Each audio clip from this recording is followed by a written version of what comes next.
What's up, floaters? It's your daily dose of internet. Shark Mom's here, and today I'm bringing you a video of the top 10 cards in Standard currently at this moment as ranked by me. A little disclosure, this is sort of in a funnel.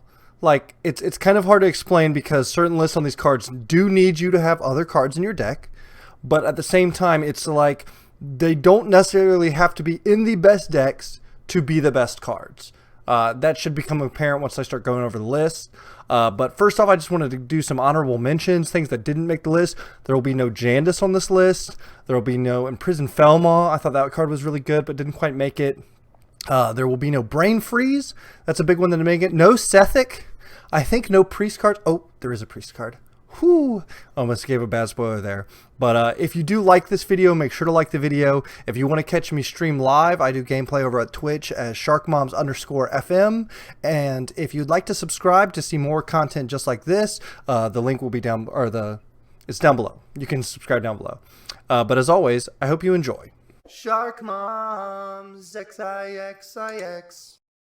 Number 10. Alright, coming in at number 10 is Lord Jaraxxus. A bit of a spoiler, there will be no Ticketus on this list. I went back and forth between which one of these cards was more powerful, and Ticketus really doesn't do much other than tilt your opponent. Like, eventually you kind of win off of it, but the turn you play it, it's just an 8/8. Whereas Jaraxxus comes with the weapon, comes with the armor, comes with the upgraded hero ability. This is the card that makes the Priest matchup unwinnable. And this is the card that makes most, like, it wins you the game in the long run. This is the card that wins you the game, and it's such a powerful control tool. It gives you everything you need. It gives you a little bit of healing. It gives you that weapon to remove small threats that are threatening to kill you, and then it starts summoning these big threats every single turn for such a low mana cost that you efficiently take over the board and dominate the game. But surprisingly, it only comes in at number 10. Number 9. Alright, number 9. I think this is the most surprising one, or the one that's least effective in the current metagame at least, and that's Rattlegore. Rattlegore is such a powerful card. It is an almost infinite value. Obviously, eventually your opponents can sometimes kill it off. It's happened before. I don't know why that's not an achievement, killing a 1/1 Rattlegore, but this card, it generates so much value for warriors or whatever. It's just this awesomely powerful threat that comes down, attacks for a bunch, is hard to kill, trades efficiently. You don't care if you kill the board while it's on the board because it just comes back. It's so strong. If Warrior had any kind of cards that let it get into the late game better, they would still be a top tier control deck. The only thing holding Rattlegore back is the overall power level of the rest of Warrior, at least as far as control goes. And so even though it is a underplayed card, it is strong enough to make number 9 on my top 10 list. Number 8. Okay, coming in at number 8 is a Venomous Scorpion, a card I was so high up on before the set actually came out. Like, just in pre-release, I was telling everybody, man, this card is super powerful. This does so much. It is just a better version of a card that is already played in so many decks, the Vorpal Scoundrel or something like that from a previous set or whatever. This card is incredible. It trades with any card in the game and then gives you a card back. It kills everything except for, I guess, like Rattlegore and Divine Shield stuff. It trades off to any minion while also providing you a spell. So there's no reason for any class not to play this if they aren't inherently aggressive. And what's crazy is that it is so good of a card that it makes aggro lists. There are aggro decks playing Venomous Scorpion because it is that strong of a card that you can discover more aggro threats while also producing a more efficient board, because the 1/3 is going to trade at least trade with anything, and they can pick off damage because they don't want to trade into it. So for all those reasons, I have it coming in at number 8. Number 7. Okay, coming in at number 7, I have Trampling Rhino. One of the cards on this list that might not seem super powerful at the front level, like maybe it doesn't have as much impact as the other cards, but this card is incredibly strong because we don't have charge really in the game anymore in Standard. There's no charge. It's harder to deal that face damage, and aggro decks are having to become stickier. It's why Rush Warrior and Mid-Range Paladin are such good aggro decks, is because they're kind of sticky. They have Divine Shields, they have Death Rattles, they have big butts as when it comes to Rush Warrior, and this is the only card that kind of breaks that rule, because when your opponent summons small minions, this has charge to some extent, and then it also comes with a big body. It's that threat that pushes so many games over, where Face Hunter, I don't feel like is a deck right now if this card doesn't exist. Being able to discover this card, buffing this card, everything you do in that deck kind of centers around the focus that this card will eventually win you the game. And that's why I had it come in for me at number 7. Number 6. All right, coming in at number 6, I have Guardian Animals. Once again, not a huge player in the meta, but you do see some Primordial Druid still bouncing around with this card. Or I guess it's still just kind of Guardian Animals Druid. It's a archetype solely built around the power level of this card. Even after it was nerfed from 7 mana to 8 mana, the swing that this card can give you with getting Stealth Panther or Lake Thresher is just so strong. This card can clear your opponent's board, refill your hand, give you a strong board. Not to mention, if you've Survival of the Fittest and the minions you're summoning out are huge, this card gives you such a huge tempo swing, reclaims a board you may have lost, gets you threats on board. It's just a super powerful card, definitely the biggest one swing turn card that's in the game right now, and that's why I have it coming in at number 6. Number 5.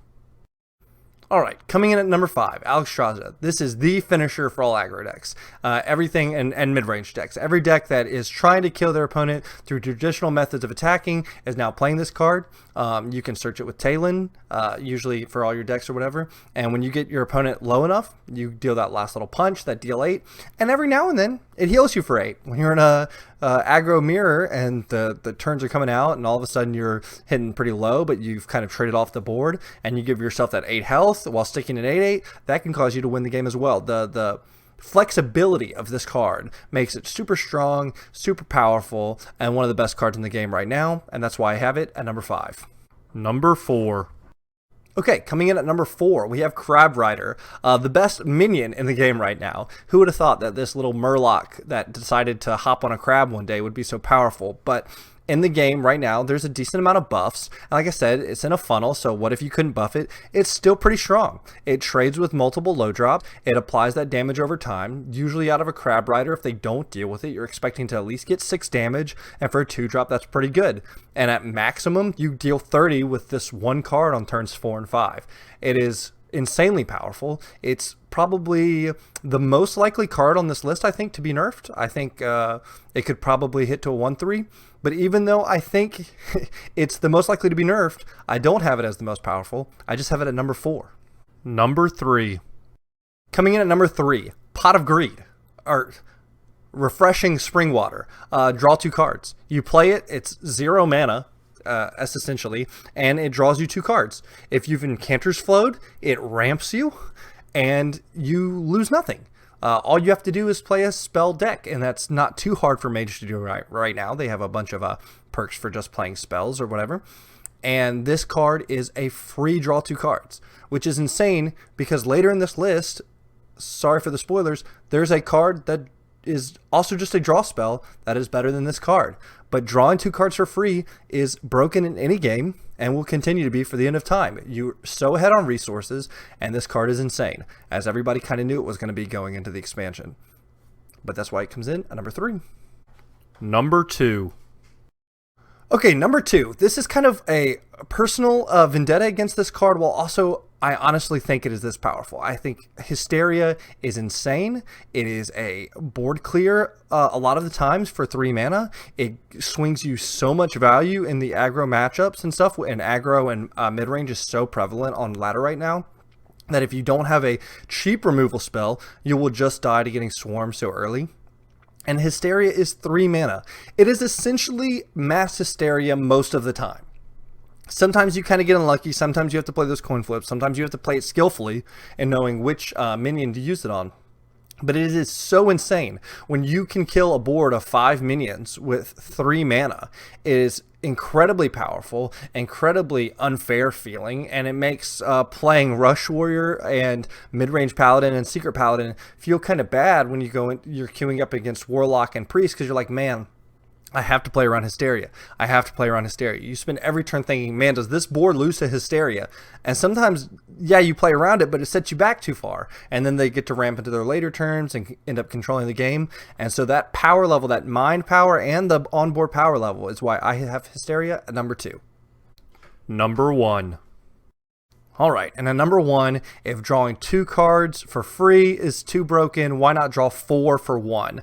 Yeah, you have to play that 1 little mana, but you get 2 additional cards.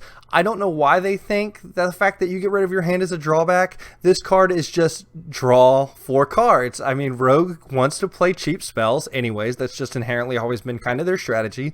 You usually are able to dump all these cards in your hand. When you're playing Poison Rogue, sometimes Secret Passage on 4 almost guarantees that you get the weapon. You can do this on turn 10 and it's super effective. You can do this on turn 4 and sometimes it's super effective. It gives you those options when you don't have that fast of a start that you're able to find an answer to something to do on turns 3 or turns 4. And this card is insane. It is the best card in Standard right now. Which is kind of funny because Rogue is not the best class in Standard right now. It's just another showing of how a card can be so inherently broken, but the class still isn't able to catch up. But this is the best card in the game. Draw 4 cards, 1 mana. You can't beat that rate. It's funny that Rogue's first draw spell was 7 mana, draw 4, and now we have 1 mana, draw 4. I guess that's power creep for you. Alright guys, thanks for watching. That was my top 10. If you're still here, thank you for sticking out till the end. If you want, there should be more videos on the channels on my left and right. Hopefully, we're going to try this for the first time. But just thank you, everybody that's been supporting us by subscribing. Feel free to do that if you haven't. Like the video and comment if you think this list was correct. It's very possible you have a very differing opinion than me, and I would like to hear about it. If it's very verbal and you're very angry, that's fine. Just let us know in the comments below, and thank you for watching Floating Mana content. I hope you all have a great day.